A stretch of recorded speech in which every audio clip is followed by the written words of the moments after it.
নমস্কার বন্ধুরা, আমি পটল আলু আর গোটা গরম মশলা লঙ্কা দিয়ে পরিমাণ মতো নুন দিয়ে সিদ্ধ করে নিচ্ছি।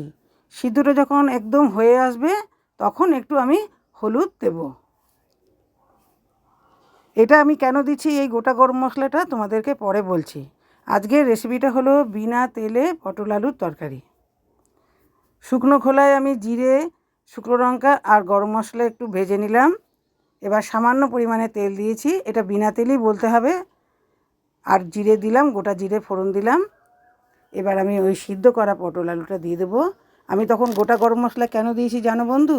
পটলের থেকে একটা কেমন গন্ধ বেরোয়, যেহেতু তেল ছাড়া হচ্ছে, সেই গন্ধটা যাতে না বেরোয়। এবার আমি ভাজা মশলাটা দিয়ে দিলাম, এটা একটু ভালো করে কষিয়ে নেব। দিয়ে ওই সিদ্ধ জলটা দিয়ে দেবো। ফুটে আসলে হয়ে গেল বিনা তেলে পটল আলুর তরকারি। খেতে খুবই সুস্বাদু, আর তেল তো কম খাওয়া ভালো, শরীর ভালো থাকে।